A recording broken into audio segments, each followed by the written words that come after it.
పెళ్ళైనా పండగైనా వేడుక ఏదైనా పట్టుచీరల ప్రత్యేక వేదిక వారాహి సిల్క్స్.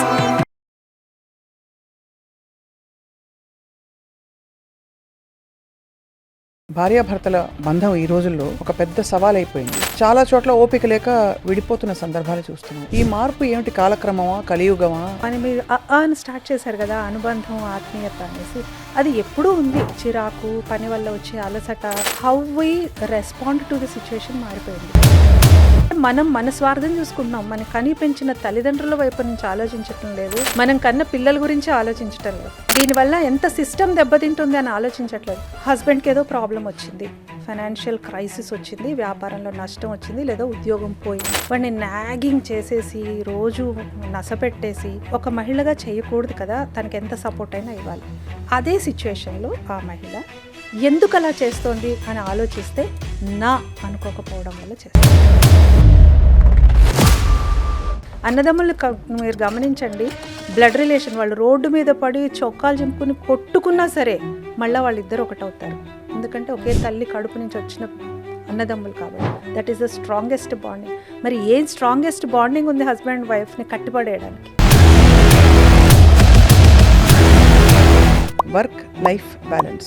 ఇదివరకు కనీసం ఒకళ్ళ ఇంట్లో ఉంటే మాట్లాడుకునే తీరికుండేది. ఇప్పుడు ఇంట్లో చూస్తే ఇద్దరు పరుగులు తీస్తున్నారు, ఇద్దరు పనులకు వెళ్తారు. అంటే ఇద్దరు కూర్చొని అసలు మాట్లాడుకుంటే కదా పరిష్కారం ఏది, లేదు సమస్య ఉందని గుర్తించేది. ఆ తీరిక కూడా ఉండట్లేదు. మీ ప్రశ్నలోనే సమాధానం ఉంది, బ్యాలెన్స్ అని. వర్క్కి లైఫ్కి బ్యాలెన్స్ చేసుకోవాలి. మీరు ప్రదీప్ గారు గొడవ పడిన సందర్భాలు అంటే అంటే పెద్ద పెద్ద డిసగ్రిమెంట్స్ వచ్చిన సందర్భాలు ఉన్నాయి? చాలా వస్తాయి, చాలా వచ్చాయి.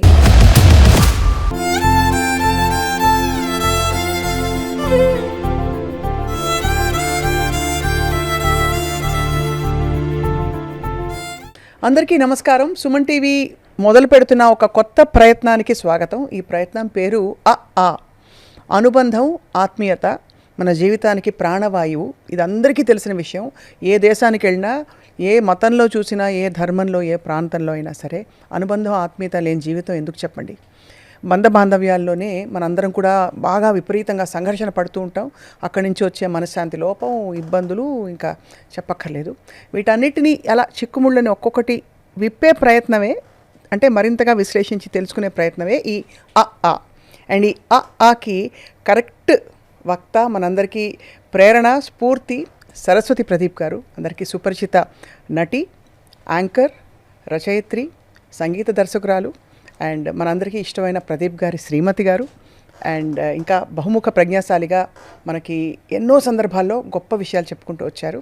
లెట్స్ వెల్కమ్ సరస్వతి ప్రదీప్ గారు. నమస్కారం అండి. నమస్తే స్వప్న, థ్యాంక్ యూ వెరీ మచ్. మిమ్మల్ని చూస్తే ముందు ఫస్ట్ భయం వేస్తుందండి. దేనికండి? మీరు ఎంత పర్ఫెక్ట్గా ఉంటారు, చక్కగా చెక్కు చెదరకుండా పద్ధతిగా, జుట్టు కూడా అలాగే దూకుని చక్కగా చీర కట్టుకుని పొందిగ్గా, she is how right should be అంటే సరస్వతి గారిని చూడండి అనిపిస్తుంది. అంత రైట్ అయినా మీరు? ఎప్పుడు మీరు ఎక్కువగా అది దాన్ని కొంచెం మెచ్చుకోలికి కొంచెం అటు సైడ్ ఉంటే పొగడ్త అయిపోతుంది. నాకు అది ఇష్టం ఉంటుంది. మెచ్చుకోండి. అప్రిసియేషన్ ఇస్ ఎప్పుడు కూడా అప్రిసియేషన్ గొప్పది, ఫ్లాటరింగ్ కన్నా. I don't think it is flattering. No, I hope it's not. I'm not overdoing it, కానీ it always feels like you're in complete control of life. Of course. And అది చాలా వరకు correct. అది నిజంగానే నేను అలాగే ఉంటాను. ఎవ్రీ టైం నన్ను నేను కాన్షియస్గా ఉంటాను, అన్ని విషయాల్లో కాన్షియస్గా ఉంటాను, ఉండడానికి ప్రయత్నం చేస్తాను at least. Some times we are humans, we may lose some concentration, కానీ సమ్ టైమ్స్ అది పోయే అవకాశం ఉంటుంది. కానీ బట్ 90% నా ప్రయత్నం ఎప్పుడూ కూడా పర్ఫెక్షన్ అని కాదు, కానీ ఒక డిసిప్లిన్తో ఉండాలని మాత్రం చూస్తాను. పర్ఫెక్ట్గా ఎవరు ఉండరు. No one is 100% perfect, but in the pursuit of perfection will land up with excellence అనేదో అంటారు కదా, అలా కొంచెమైనా ట్రై చేస్తూ ఉంటాను అంతే లైఫ్లో. భార్యాభర్తల బంధం ఈ రోజుల్లో ఒక పెద్ద సవాల్ అయిపోయింది. అంటే కలిసిన వాళ్ళల్లో కూడా చాలా కాన్ఫ్లిక్ట్స్ పెరిగిపోతున్నాయి. ఎగ్జాక్ట్లీ. చాలా చోట్ల ఓపిక లేక విడిపోతున్న సందర్భాలు చూస్తున్నాం. ఈ మార్పు ఏమిటి? కాలక్రమమా, కలియుగమా? ఏం మారిందంటారు సరస్వతి గారు? ఏమీ మారలేదు, కొంచెము అంటే లివింగ్ స్టైల్ మారిపోయింది. ఈ మీరు అని స్టార్ట్ చేశారు కదా, అనుబంధం, ఆత్మీయత అనేసి. అది ఎప్పుడూ ఉంది యాక్చువల్గా. మొదటి నుంచి కూడా మీరు జనరేషన్స్ టుగెదర్, మన అమ్మమ్మల కాలం నుంచి కూడా కొద్దిపాటి చిరాకు, పని వల్ల వచ్చే అలసట, ఒక స్ట్రెస్, లేకపోతే అది ఆర్థికం అవని, ఆరోగ్యం అవని, ఒక రకమైన స్ట్రెస్, ఇలాంటి ఒడిదుడుకుల మధ్య డిస్టర్బెన్సెస్ అనేది సర్వసాధారణం. అమ్మమ్మల కాలంలో ఉంది, తర్వాత అమ్మ వాళ్ళ కాలంలో ఉంది, మా కాలంలో ఉంది, తర్వాత జనరేషన్ కాలంలో. అది that is common thread.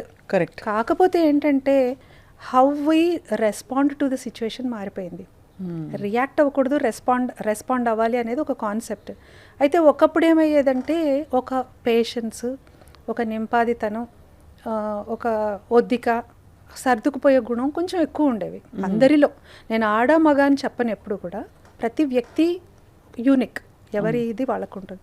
So కానీ రాను రాను ఏమైపోయిందంటే మన స్ట్రెస్ లెవెల్స్ పెరిగిపోయి, ఉరుకులు పరుగులు ఎక్కువైపోయి, రూపాయి వెంట పరుగు ఎక్కువైపోయి, ప్రతిదీ కూడా కదా, పొజిషన్ వెంట, డబ్బు వెంట, చాలా వాటి వెనకాల మనిషి పరుగు ఎక్కువైపోయి ఆ స్ట్రెస్ అంతా మన పర్సనల్ లైఫ్స్ మీద పడటం వల్ల ఇలాంటి ఒక కాన్ఫ్లిక్ట్, ఫ్రిక్షన్ వస్తుందేమో ఫ్యామిలీస్లో అని డౌట్. ఎందుకంటే బేసిక్గా ఏమీ డిఫరెన్సెస్ ఉండవు, నువ్వట్టా అనుకునేది చాలా తక్కువ. మూడో వ్యక్తి వల్ల లేకపోతే ఒక సిచ్యువేషన్ వల్ల డిస్టర్బెన్స్ వస్తుంది, హస్బెండ్ వైఫ్ ముఖ్యంగా. రైట్. మూడో వాళ్ళ వల్ల వస్తుంది. మీరు 90% గమనించండి. ఏదో ఒక బంధువర్గం వాళ్ళలో, లేకపోతే ఒక ఫ్రెండ్సో, లేకపోతే ఒక ఫైనాన్షియల్ సిచ్యువేషనో, సంథింగ్ ఒక వీళ్ళిద్దరి మధ్య ఒక డిస్టర్బెన్స్ క్రియేట్ చేస్తుంది. అంతే తప్ప ఒక బంధంలో వచ్చేసి ఒక అండర్స్టాండింగ్తో జీవితం మొదలైపోయి కొంతకాలం ప్రయాణం చేసిన తర్వాత నువ్విలా అనుకునేంత స్కోప్ అందరిలో ఉండదు, ఎక్కడో ఒక వర్గంలో ఉంటుంది అంతే. ఇదివరకు అంటే అరేంజ్డ్ మ్యారేజెస్ పెద్దవాళ్ళు చూసి చేసే పెళ్ళిళ్ళే ఎక్కువ ఉండేవి. అవి కొంతవరకు నిలబెట్టుకునేవారు కూడా.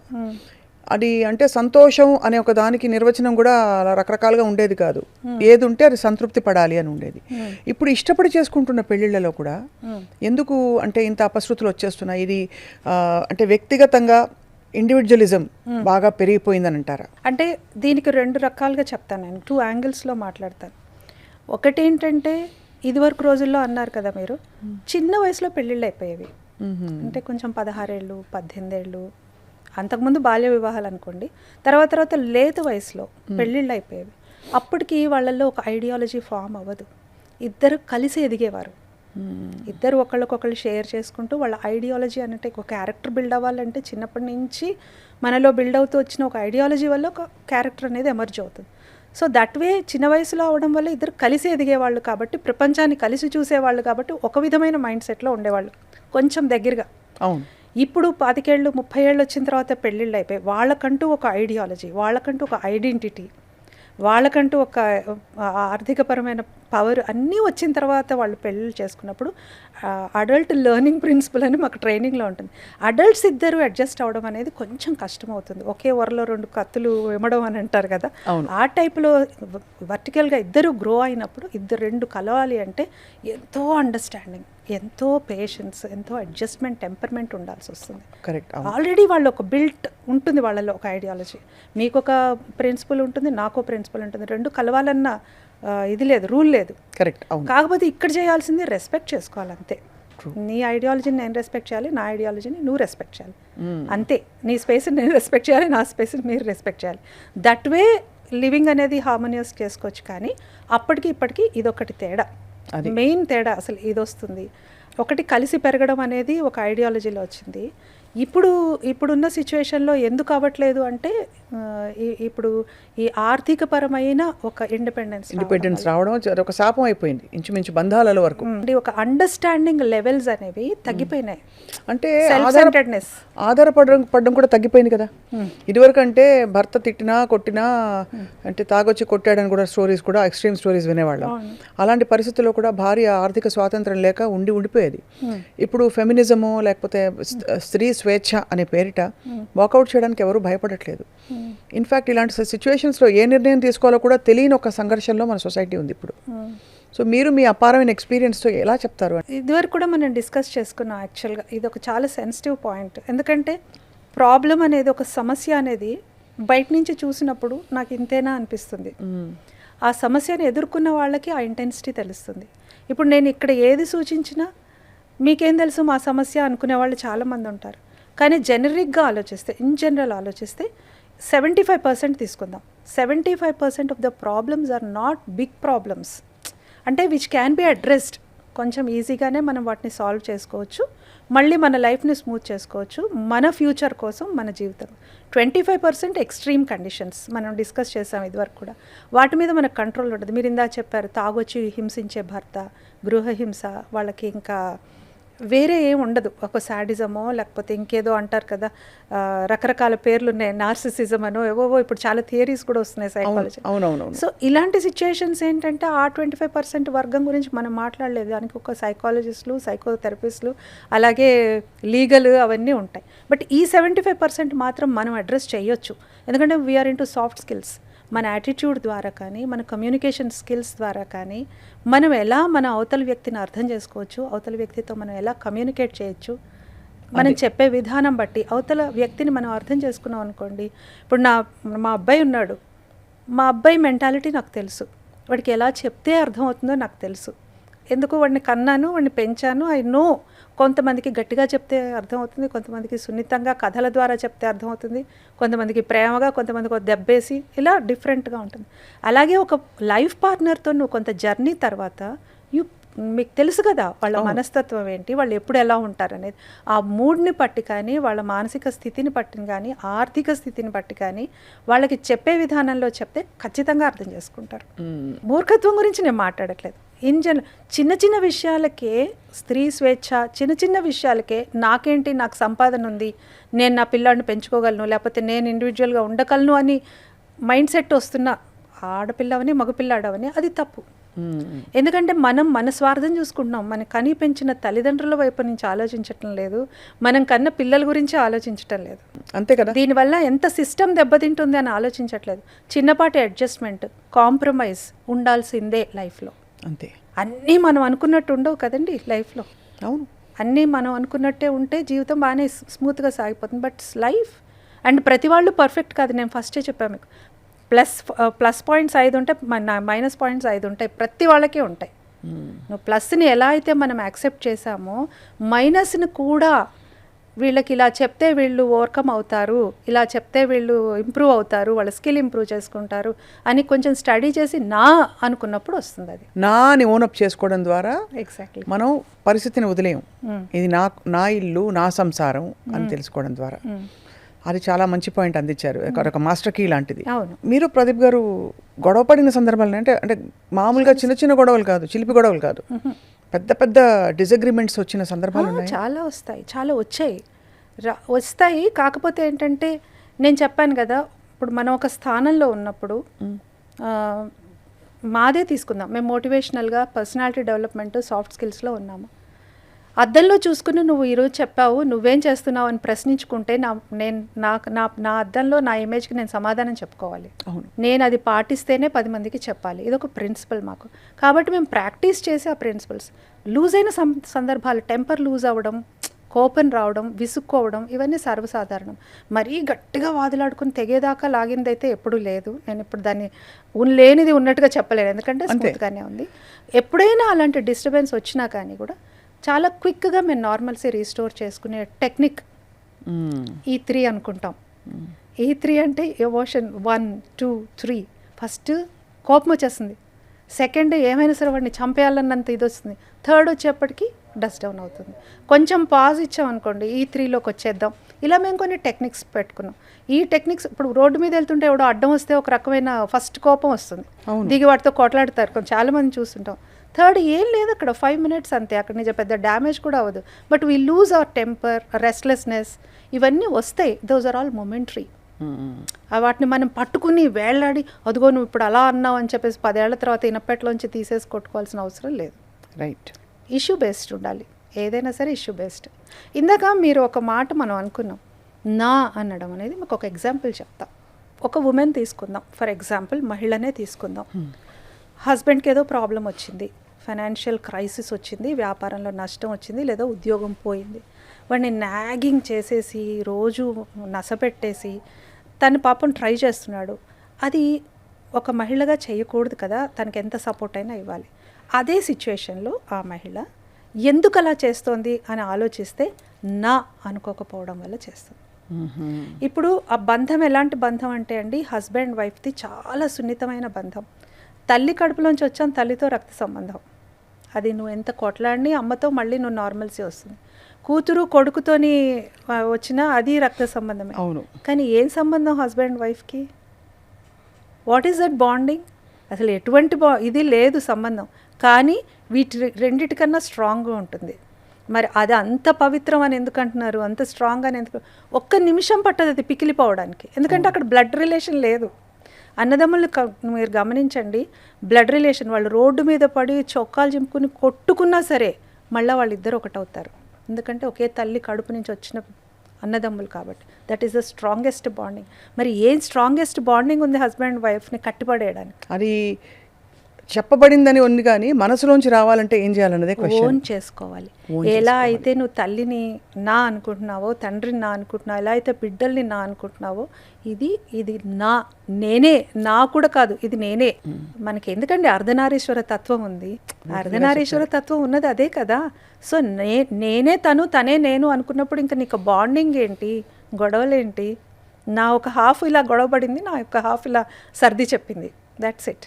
That should be the mind set. ఈ ప్రాసెస్లో ఒక చాలా కీలకమైన విషయం అండి, వర్క్ లైఫ్ బ్యాలెన్స్. ఎస్. ఇది ఎందుకు ప్రస్తావించానంటే, ఇదివరకు కనీసం ఒకళ్ళ ఇంట్లో ఉంటే మాట్లాడుకునే తీరిక ఉండేది, ఒకళ్ళకి కొంత బ్యాలెన్స్ అయ్యేవి ఎనర్జీస్. అవును. ఇప్పుడు మనకి మ్యాస్క్యులైన్ ఫెమినిన్ ఎనర్జీస్ అని కూడా చాలా డీప్ కాన్సెప్ట్స్ అన్నీ కూడా బయలుదేరాయి. అవును. ఇప్పుడు ఇంట్లో చూస్తే ఇద్దరు పరుగులు తీస్తున్నారు, అవును. ఇద్దరు పనులకు వెళ్తారు, ఇద్దరు అదేదో డబ్బాలో పడేసుకుని తినేస్తారు, జీవితం గడిచిపోతారు. సరే అవసరం, దాన్ని జడ్జి చేసే పని లేదు. కానీ వర్క్ లైఫ్ బ్యాలెన్స్ అన్నది పూర్తిగా తప్పిపోవడాన్ని అలా అడ్రస్ చేయాలి. ఎందుకంటే ఇద్దరు కూర్చొని అసలు మాట్లాడుకుంటే కదా పరిష్కారం ఏది లేదు, సమస్య ఉందని గుర్తించేది. ఆ తీరిక కూడా ఉండట్లేదు. సమస్య బాగా జటిలం అయిపోతే ఎప్పుడో అప్పుడు బాంబులా పేలినప్పుడు అరే మనం ఇన్ని రోజుల నుంచి ఇది ప్రాబ్లం అని తెలుస్తుంది. అంత టైం వేస్ట్ చేసుకున్నాం అనిపిస్తుంది. అంతే. మీ ప్రశ్నలోనే సమాధానం ఉంది, బ్యాలెన్స్ అని. వర్క్కి లైఫ్కి బ్యాలెన్స్ చేసుకోవాలంతే. Clear cut demarcation between your office work and house work. మీ కేటగిరీస్ చేసేసుకోవాలి. ఇల్లు, ఆఫీస్ అంటే నీ వ్యాపారం అవ్వచ్చు, ఏదైనా కానీ ఆఫీసు, బయట సొసైటీ, కొన్ని సోషల్ ఆబ్లిగేషన్స్ ఉంటాయి బయటకు వెళ్తే. క్లియర్ కట్ డిమార్కేషన్ కనుక ఉందనుకోండి కేటగిరీస్ మధ్య, అప్పుడు మీరు ప్రయారిటైజ్ చేసుకోవచ్చు. ఇప్పుడు చిన్న సింపుల్ ఎగ్జాంపుల్, ఒక ఉమెన్ తీసుకుందాం. మళ్ళీ మనం విమెన్ ఎక్కువ మాట్లాడుతున్నాయి కాబట్టి, వర్కింగ్ ఉమెన్కి ఎలా ఉంటుందంటే, పొద్దున్న 9 o'clock ఇంట్లోంచి బయలుదేరాలి అంటే వాళ్ళు పొద్దున్న లేచి ప్రతి పని వాళ్ళే చేయాలని చూస్తారు. మన ఇండియన్ విమెన్ మెంటాలిటీ అది. అఫ్కోర్స్ కొంతకాలం తర్వాత ఇప్పుడు వెస్ట్రన్ కల్చర్ అడాప్ట్ చేసుకుని అక్కడ ఉన్న మన వాళ్ళు హస్బెండ్ వైఫ్ ఇద్దరు కలిసి పని చేసుకుంటారు. మెయిడ్స్ ఉండరు, ఇంకా సపోర్ట్ సిస్టమ్ ఉండదు కాబట్టి వాళ్ళు కలిసి చేసుకుంటారు. ఆ కల్చర్ ఇక్కడ చాలా వరకు వచ్చింది, చాలామంది హెల్ప్ చేసుకుంటున్నారు. బట్ ఇంకా ఒక వర్గం వాళ్ళు 9ంటికి వెళ్ళాలి అంటే ఇంట్లో ఫస్ట్ లేవగానే అసలు వాళ్ళు వేరే ఏముండదు, కాలకృత్యాలు తీర్చుకోవడం ఏంటి, వంటింట్లోకి వెళ్ళిపోవడం, నడుము బిగించేసి హడావిడిగా వంట, బ్రేక్ఫాస్ట్, లంచ్, ప్యాకింగ్.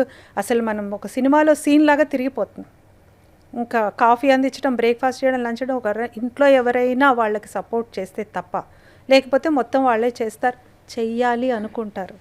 నేను ఇవ్వకపోతే కాఫీ తాగడు, నేను ఇవ్వకపోతే మా ఆయన బ్రేక్ఫాస్ట్ తినడు, నేను చేస్తేనే ఇష్టం. ఇవన్నీ మనం వేసుకున్నవి. ఒక చిటికన వీళ్ళ మీద గోవర్ధనం ఎత్తినట్టు నేను సూపర్ ఉమెన్ అనే సిండ్రోమ్తో బాధపడుతూ ఉంటారు. అవును, అవును. దీన్ని సూపర్ ఉమెన్ సిండ్రోమ్ అంటాను నేను. కరెక్ట్, పర్ఫెక్ట్గా చెప్పారు. చాలా మందిని చదివేసి చెప్పారు మీరు. కానీ అందులో ఒక సెక్యూరిటీ కూడా ఉంది. ఎందుకంటే భయం ఏముంటుందంటే స్త్రీకి, నేను ఇవ్వకపోతే నాకు ఇతని మీద ఉండే పట్టు నేను కోల్పోతానేమో, నేనే పెట్టేయాలి, నేనే చేసేయాలని కూడా ఉంటుంది కొంత. అదే అంటారు, what ever is the reason, మొత్తం వేసుకుని స్ట్రెస్ తీసుకుంటారు.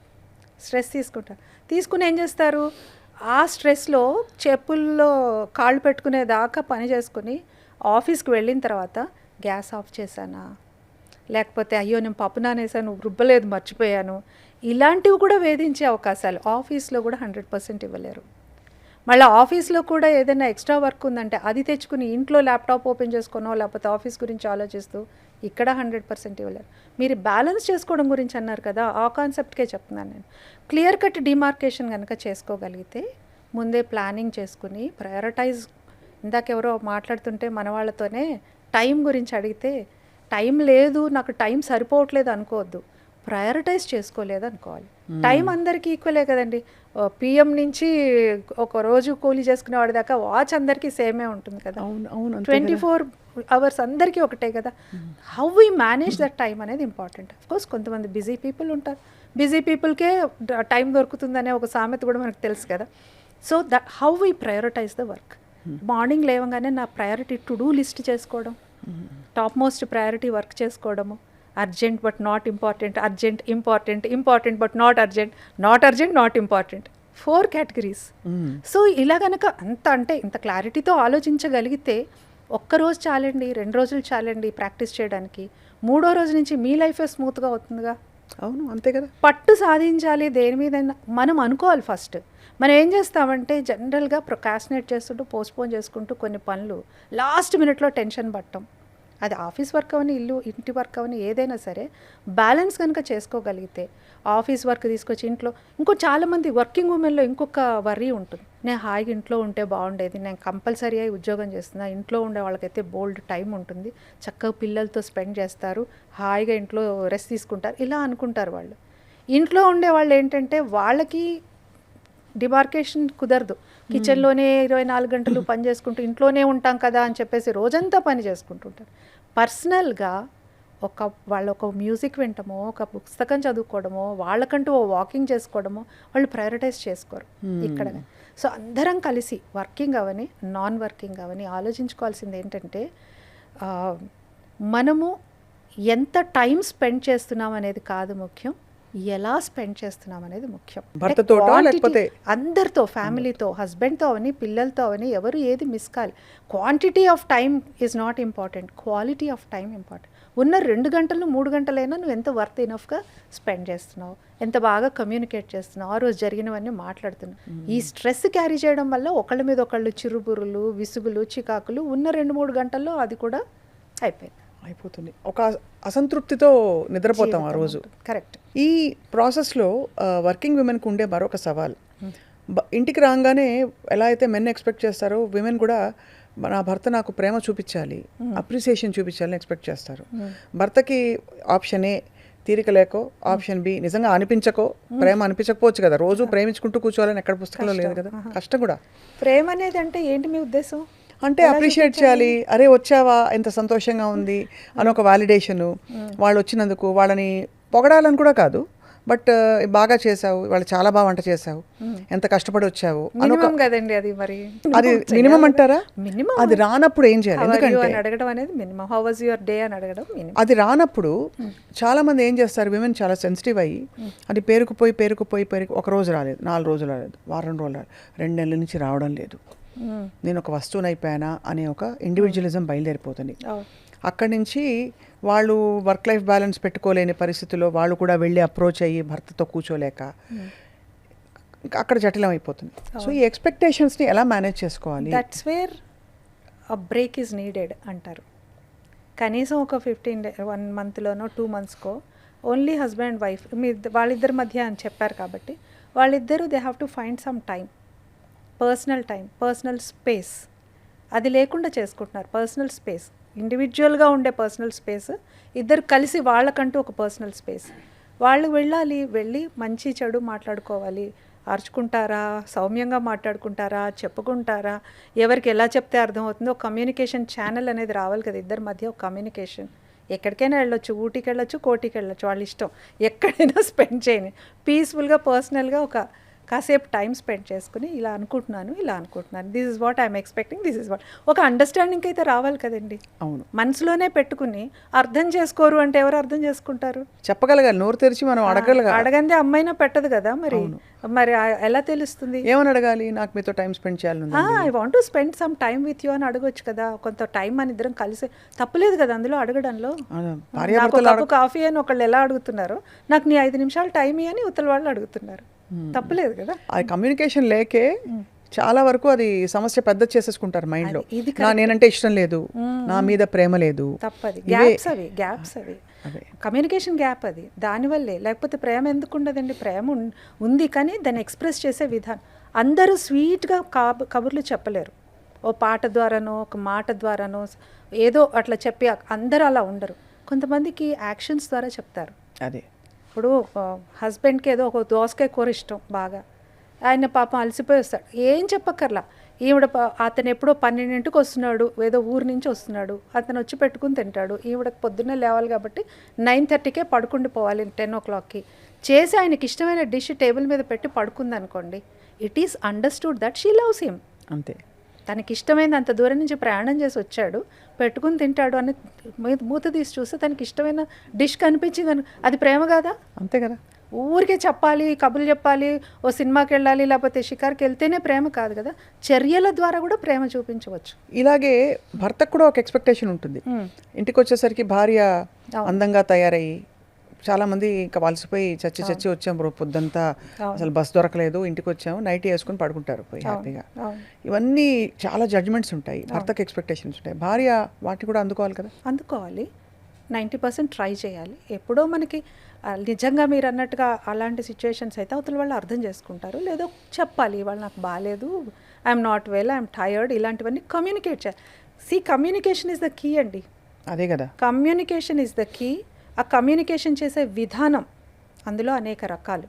మన బాడీ లాంగ్వేజ్ కూడా కమ్యూనికేషన్లో పార్టే, మీకు తెలియదే ఉంది. మన సైలెన్స్ కూడా కమ్యూనికేషన్లో పార్టే. అవును, ఏ రకంగా కమ్యూనికేట్ చేస్తాము అనేది మన వాళ్ళ నేచర్ని బట్టి మనం కమ్యూనికేట్ చేయాలి, వాళ్ళు ఎలా చెప్తే అర్థం చేసుకుంటారని.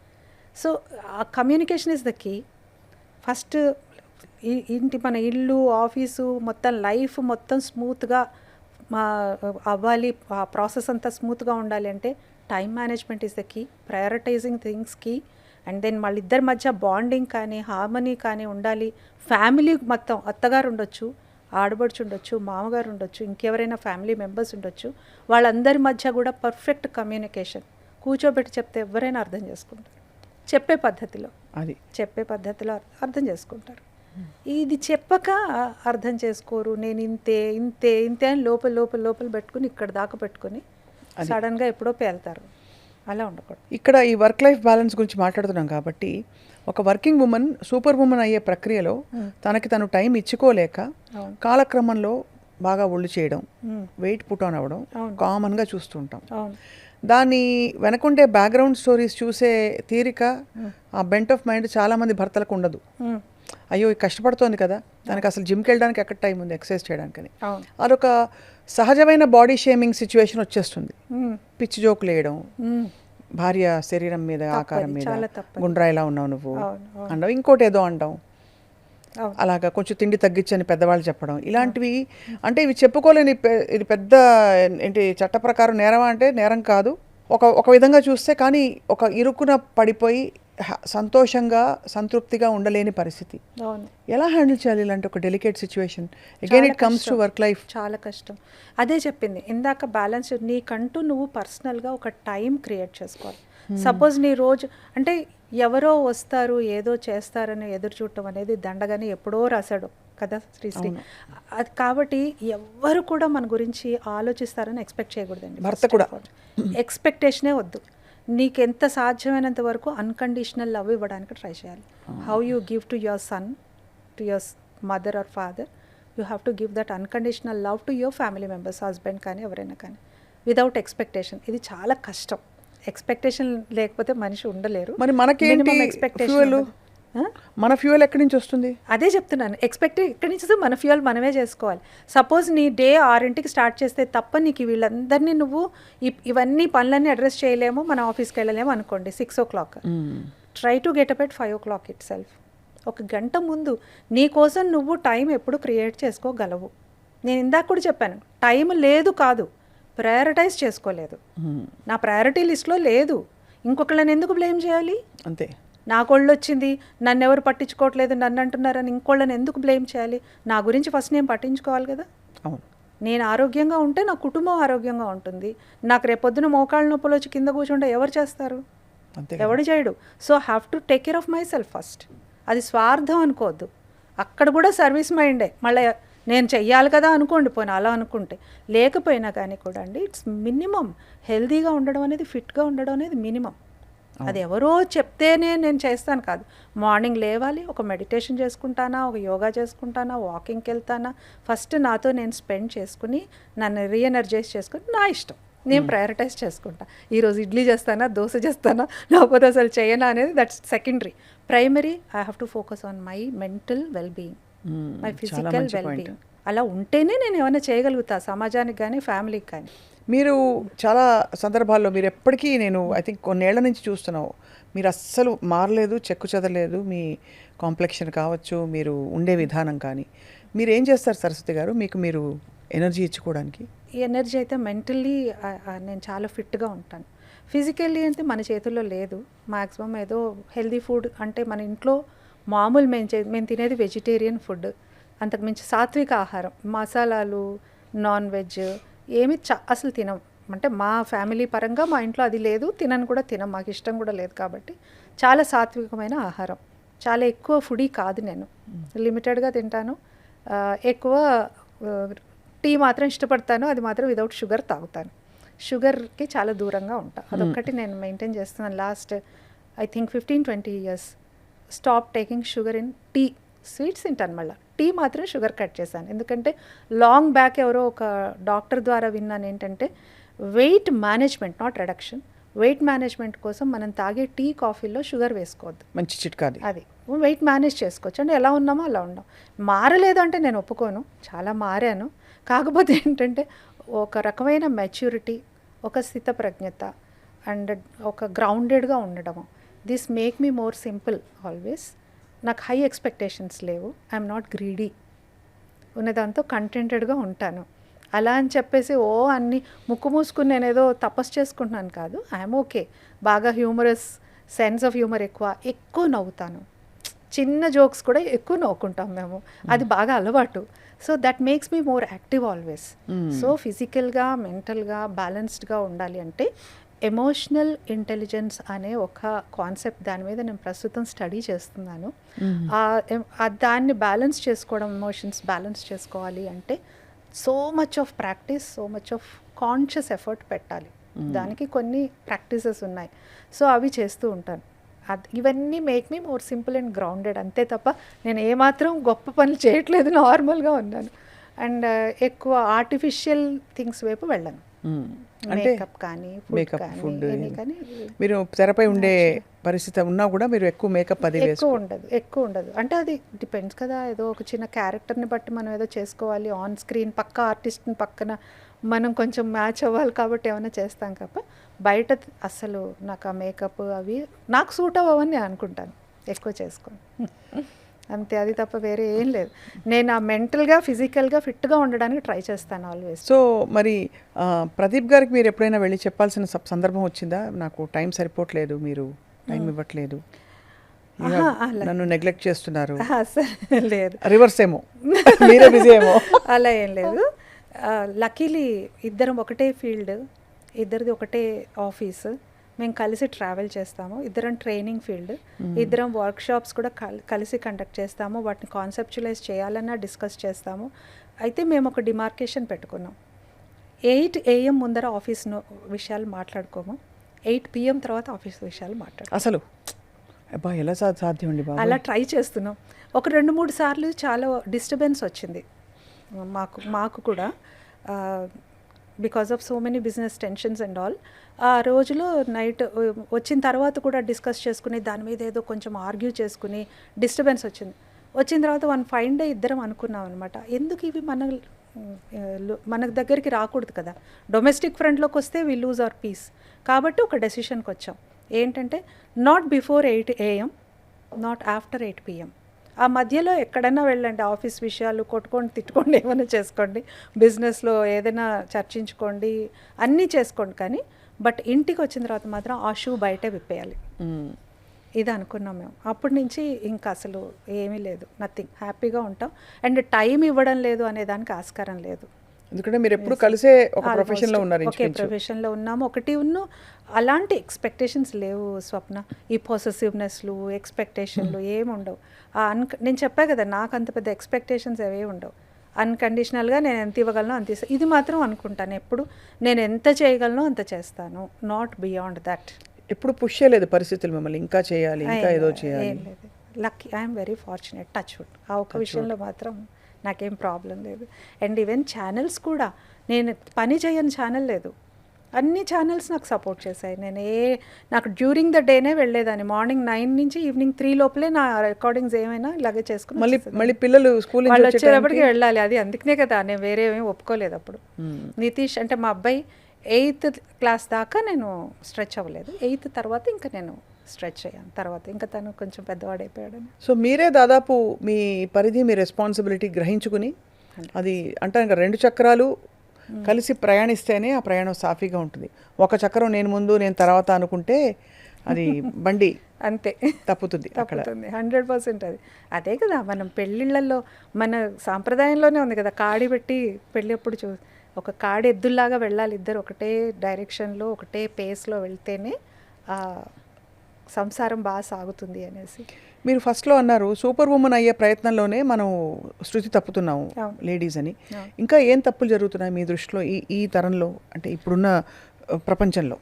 స్ట్రెస్, హెల్త్ 2 పోతున్నాయి. నేను కూడా అయ్యాను అలాగా. నేను కూడా అలాగే ఆలోచించేదాన్ని. నా రియలైజేషన్స్ చాలా అయినాయి లైఫ్లో.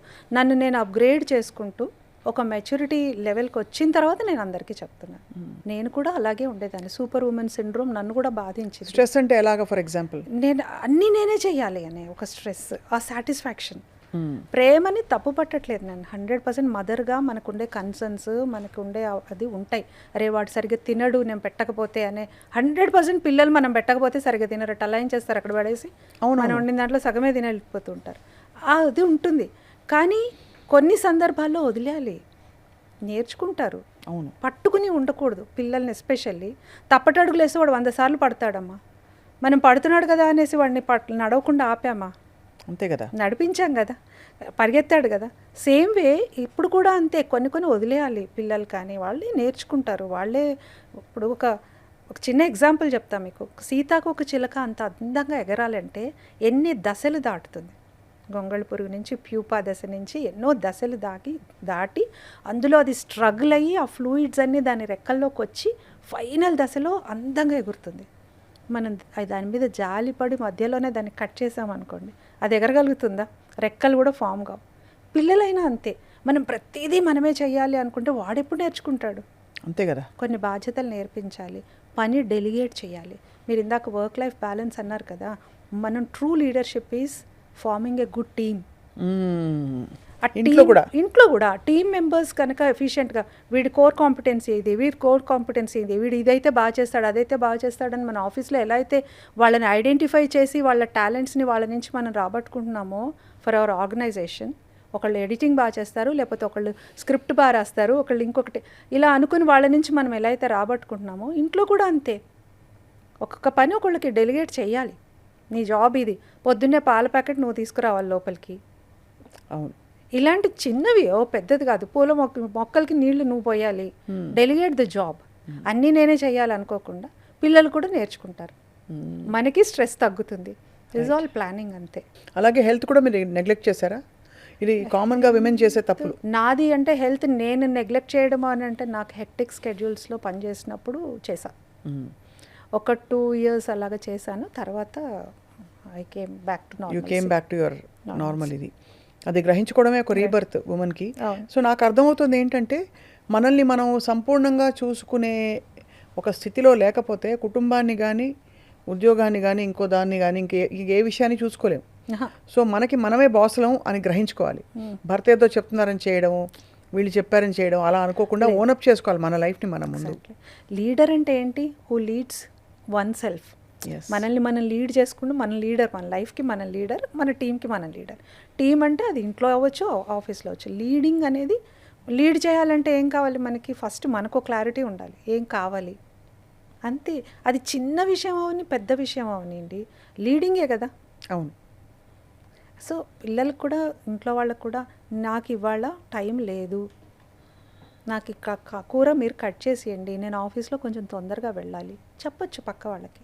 అలాగే మీకు టైం అయిపోతుంది, వాళ్ళు తినకుండా నేను తింటే ఏమనుకుంటారో, ఇలాంటి ఏమనుకుంటారో కాన్సెప్ట్లు ఉంటాయి చూసారా, అవి సగం వెనక్కి పడేలా మన సెల్ఫిష్ అనుకోనండి ఫర్ టైం బీయింగ్.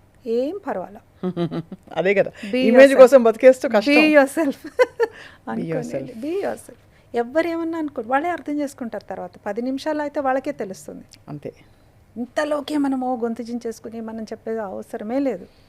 10 minutes అంతే, అందరికి అర్థమైపోతుంది. మన మీద రాసిన పాటలు కూడా అలాగే ఉన్నాయి. త్యాగశీలివమ్మ అదొకటి, కన్ఫైన్ చేసేసారు, నువ్వు ఇలాగే ఆడదే ఆధారం అది అదొకటి. కాబట్టి అలా కన్ఫైన్ చేయబట్టే త్యాగం చేస్తే గొప్ప స్త్రీత్వం, లేదు భర్తతోటే భోంచేసేస్తేనే అది గొప్ప ఒక ప్రేమకి తార్కాణం. అంటే సహజంగా అనిపిస్తే చేయొచ్చు, తప్పులేదు. నిజంగానే భర్త కోసం వెయిట్ చేయడంలో ఒక స్వీట్నెస్ ఉంది, కలిసి భోంచేయడంలో ఒక ఆనందం ఉంది. మనకు అంత లగ్జరీ ఉంటే ఓకే, అంత టైము అంత లగ్జరీ మనకు అంత ఉంటే ఓకే, వెయిట్ చేయొచ్చు. నా ఆరోగ్య స్థితిగతులు, నా కుటుంబ పరిస్థితులు, నేను అన్నీ అనుకలిసి హాయిగా ఆయన వచ్చేదాకా వెయిట్ చేసి, ఈ లోపల నేను 2 స్వీట్లు తిని ఆయన వచ్చేదాకా వెయిట్ చేసి అంత లగ్జరీ ఉంటే ఓకే. అరే నీకే టైం లేదు, పరిగెత్తాలి, ఆయన కోసం వెయిట్ చేయాలంటే ఎక్కడి నుంచి అవుతుంది? కాబట్టి ఆ కొద్దిపాటి స్వార్థం సమంజసం. దాన్ని స్వార్థం అనకండి, ప్రాక్టికల్ లివింగ్. అంతే, ప్రాక్టికల్గా ఆలోచించండి. ఇదే మన సినిమాల్లోనూ కవిత్వంలో చెప్పుకున్నట్టు కాదు కదా, ప్రాక్టికల్గా మన భూమి మీద నిల్చుని ఆలోచించి మనం ఇప్పుడు ఇంకొకళ్ళు ఏంటంటే ఎవరు తప్పు పట్టట్లేదు, ఇంట్లో వాళ్ళకు కూడా అర్థం అయిపోతుంది. ఎందుకంటే ఇప్పుడు అవేర్నెస్ చాలా ఎక్కువైపోయింది. సోషల్ మీడియా వల్ల ఎంత చెడు అనుకుంటున్నాం అంత మంచి కూడా ఉంది. కొంతమంది చాలా బ్యూటిఫుల్ రీల్స్ చేస్తున్నారు, నేను చూస్తున్నాను కొన్ని. అసలు ఎంత బ్యూటిఫుల్ రీల్స్ చేస్తున్నారో, ఈ ఇంట్లో రిలేషన్షిప్స్, అత్తగారు కోడలు, హస్బెండ్ వైఫ్, ఇలా పిల్లలు భలే రీల్స్ చేస్తున్నారు. శరత్ అండ్ వాళ్ళు చూసుంటారు, చూసాను, చాలా మంది చూసాను. మంచి అంటే ఫన్నీగా చేస్తారు, సర్కాసం ఉంటుంది, సెటైర్ ఉంటుంది, అన్నీ ఉంటాయి అందులో. సో బాగుంది. దానివల్ల ఏమవుతుందంటే అత్తగారులు కోడళ్ళు కలిసి రీల్స్ చేస్తున్నారు, దట్ ఈస్ మోర్ అప్రిషియేటెడ్. ఎందుకంటే ఇంకా కలిసి వంట చేస్తూ ప్రాబ్లమే లేదు, రీల్స్ కూడా చూసాను నేను. అవును, కరెక్ట్, ప్రాబ్లమే లేదు. ఏదో ఒక రీల్ చూసాను, అదే 3-4 చేశారు.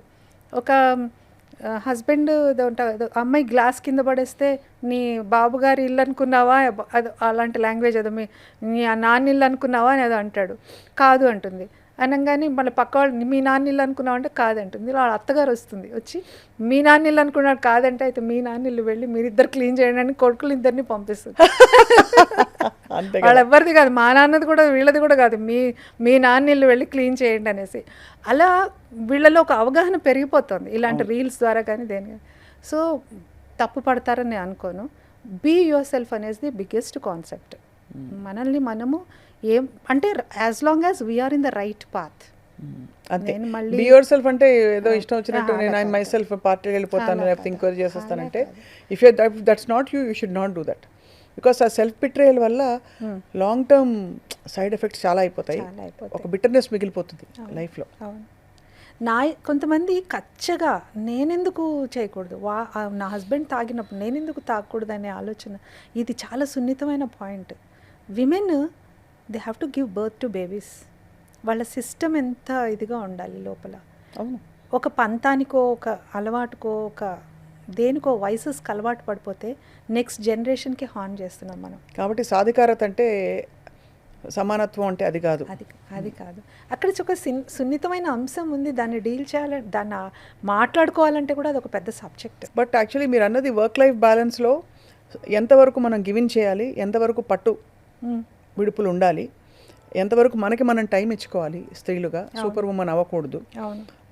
రెండోది planning, pre planning important, urgent, ఇవన్నీ వీటి కేటగిరీస్ సహజంగా మైండ్లో ప్రయారిటైజ్ చేయడం, ఇవన్నీ కూడా చాలా ఆర్గనైజ్డ్ అండ్ ఒక పీస్ఫుల్ లైఫ్కి కొన్ని మెట్లు. అండ్ అది అందరికీ సాధ్యం అని చెప్తున్నారు సరస్వతి గారు. అందరికీ సాధ్యం. కొంచెం ఒక 2 days దీని మీద ఫోకస్ చేసి కూర్చుని మీరు మొత్తం నోట్ డౌన్ చేసుకుని అసలు మనం ఎంతవరకు నేను చేయగలను ఇందులో అని ఇప్పుడు ఈ పాడ్కాస్ట్ చూసిన వాళ్ళు ఎవరైనా సరే ఆలోచించుకుంటే, వేర్ డూ ఐ స్టాండ్, నేను ఎక్కడున్నాను ఇందులో, ఈ లిస్ట్లో చిన్న అమెండ్మెంట్స్, చిన్న చేంజెస్ కనుక లైఫ్లో చేసుకోగలిగితే ఇంకొంచెం స్మూత్గా లైఫ్ లీడ్ చేసే అవకాశం ఉంది వర్కింగ్ ఉమెన్. చాలా బాగుందండి. అంటే మనం కేవలం అనుబంధం ఆత్మీయత అనుకున్నాం, బట్ ఫండమెంటల్స్ అని కూడా అనుకోవచ్చు. ఆలే కదా అన్నిటికీ. సో మౌలిక సూత్రాలు ఇవన్నీ జీవితానికి సంబంధించి. సో ఈ క్రమం ఇలాగే కొనసాగాలి మీతో అని కోరుకుంటున్నాం సరస్వతి గారు. Once again thank you so much for your valuable time and for your great presence and lovely words. Thank you so much.